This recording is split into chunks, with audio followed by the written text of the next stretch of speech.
ನಮ್ಮ ಕರಿಯುಂಗೆ ಜಿಟ್ಟೆ ಹುಳ ಆಗಿಬಿಟ್ಟಿತ್ತು ಮೈಯೆಲ್ಲ. ಹಾಗಾಗಿ ಇವತ್ತು ನಮ್ಮ ಮನೆಯವರು ಔಷಧಿನ ಹಾಕ್ಕೊಂಡು ನೀರಲ್ಲಿ, ಇಷ್ಟು ನೀರಲ್ಲಿ ಒಂದು 5 ml ಅಷ್ಟು ಹಾಕ್ಕೊಂಡು ಈ ಔಷಧಿನ ಹಾಕ್ಕೊಂಡಿದ್ದಾರೆ ನೋಡಿ. ಯಾವುದೇ ಜಿಟ್ಟೆ ಹುಳ ಆಗಿರ್ಬೋದು, ಹಸು ಆಗಿರ್ಬೋದು, ಮೇಕೆ ಯಾವುದೇ ಆಗಿದ್ರೂ ಕೂಡ ಜಿಟ್ಟೆ ಹುಳಗಳು ಕಮ್ಮಿ ಆಗಿಬಿಡುತ್ತೆ. ಹಾಗಾಗಿ ನೋಡಿ, ನೀವು ನೋಡ್ಬೋದು ಎಷ್ಟು ಹುಳಗಳು ಓಡಾಡ್ತಾ ಇದೆ ಅಂತ. ಹಾಗಾಗಿ ನಮ್ಮ ಕರಿಯ ಕೂಡ ತೂಕ ಕಮ್ಮಿ ಆಗ್ತಾ ಇದೆ.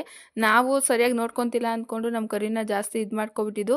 ನಿನ್ನೆ ನೈಟ್ ನೋಡಬೇಕಾದ್ರೆ ಗೊತ್ತಾಯಿತು ಜಿಟ್ಟೆ ಹುಳಗಳು ಫುಲ್ ಬಾಡಿ ಎಲ್ಲ ಅಂದರೆ ಮೈಯೆಲ್ಲ ಇದಾಗ್ತಿತ್ತು. ಅವಾಗ ಗೊತ್ತಾಯಿತು ಇದರಿಂದ ಇವನ್ ಬಾಡಿ ವೆಯ್ಟು ಕಮ್ಮಿ ಆಗ್ತಿದೆ ಅಂದ್ಬಿಟ್ಟು. ಹಾಗಾಗಿ ಇವಾಗ ಮೈಯೆಲ್ಲ ತೊಳೆದ್ಬಿಟ್ಟು ಇದನ್ನು ಮುಖಕ್ಕೆ ಅಂದರೆ ತಲೆಗೆ ಹಾಕಬಾರ್ದು, ಮತ್ತು ಬರೀ ಬಾಡಿಗಷ್ಟೇ ಹಾಕಬೇಕು.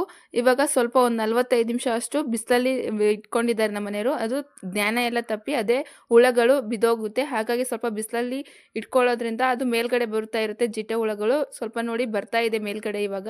ಹಾಗೆ ನಾನು ಕೂಡ ಮನೆ ಕೆಲಸ ಎಲ್ಲ ಮುಗಿಸ್ಕೊಂಡು ಇನ್ನೂ ನಮ್ಮ ಮನೆಯವರು ಬಿಸಿಲಲ್ಲೇ ನಿಲ್ಲಿಸ್ಕೊಂಡಿದ್ರು ಕರಿಯನ್ನ. ಹಾಗೆ ಪೂರ್ತಿ ಎಲ್ಲ ಕ್ಲಿಯರ್ ಆಯಿತು. ಎಲ್ಲ ಹುಳಗಳು ಕೂಡ ಕೆಳಗಡೆ